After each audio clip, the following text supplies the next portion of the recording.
Our clients here in the Netherlands and Europe are mainly small, medium-scale enterprises. So for them, as a stakeholder, they really want to do something about a better world because their children are asking them. That's what they tell me all the time. The children are asking them, what are you doing in your company? Are you doing something which can give us a better future? So that's also one drive for many of the company owners to leave something behind for the children. So in that case, they do engage in this carbon funding, carbon projects, and indeed, they are not specifically interested in the reforestation aspect, but the co-benefits. So showing the world that it helps communities, it helps local communities to improve their lives, which they see as more important. They say, yeah, I believe you're planting trees. We can see that, but what's behind the planting trees? That's very important. And in that case, it's not about making farmers rich. Rich is quite a bit of a, not the right wordings in for local communities. It's about building resilient livelihoods, making them climate proof, making them,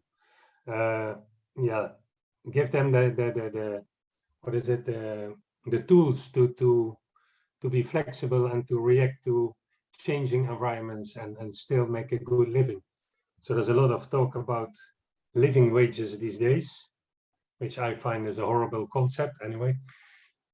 The whole international world is taking that up as something we should promote living wages for the local communities. But yeah, living wages are mainly focused on mostly on urban areas, so it doesn't really give a good definition for communities in rural areas. So we in Indonesia, we are mainly looking at achieving a minimum wage, official minimum wage. Can we provide a wage to farmers which is above the official minimum wage, which is really easy then also for the monitoring and all the other headache exercises we have to do to comply with our project.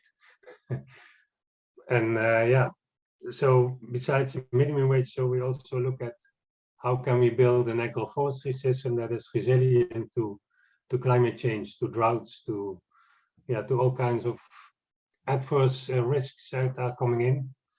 So that is important for a farmer. Farmers not looking at a maximum profit from his land, but he needs to have a stable profit. And that's what many organizations forget. They think, they are looking at maximum profits. We can have a system. I can say because I worked at ICRAF where they had that similar thinking that farmers should have, for instance, high yielding rubber varieties. It gives them a better income. They can maybe become rich, but farmers were not adopting those trees because it would need high maintenance. It would need fertilizers, all kinds of costs. Farmers say, we don't want that. We just have our local rubber tree. We plant it, it grows. We get money from it. We get a stable income. We tap from the tree whenever we need money. It's enough for us. So it's really about resilient livelihoods. And I think that's where carbon finance is important. Make the shift, not telling the communities what is good for them, but work with the communities on what do they want to achieve, and you use your carbon finance in that aspect, not to achieve the maximum amount of carbon per hectare or maximum amount of income, but listen to the farmers first, start working from the farmer's point of view and get a bit of a different system set up, but in the end it's more sustainable and your carbon will also be much more sustainable and a longer term aspect. And then that's, I think, what carbon finance really can do. And then it's also easy to work with farmers. You don't have to convince them, as was said, because they see the benefits, they can understand why carbon finance can help them. And that's what we have learned throughout the years, that if you do that, you start from not from a Western kind of thinking of maximum this, making rich, maximum carbon, but listen first, what is a farmer reality, and work from there.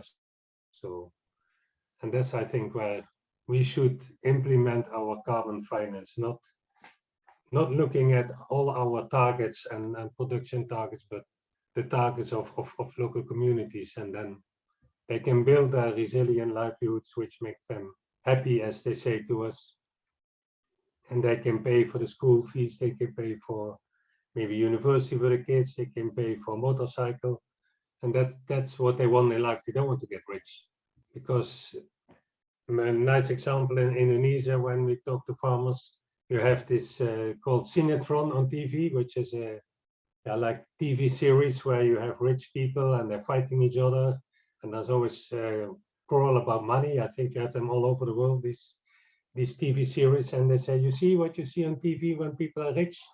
You are fighting with your neighbors, you're fighting with your family, you have a lot of headaches because you have so much money. So let's keep us simple and give us what we want and live our life without any headache. If we can pay for our kids' school and give them a better life, that's enough.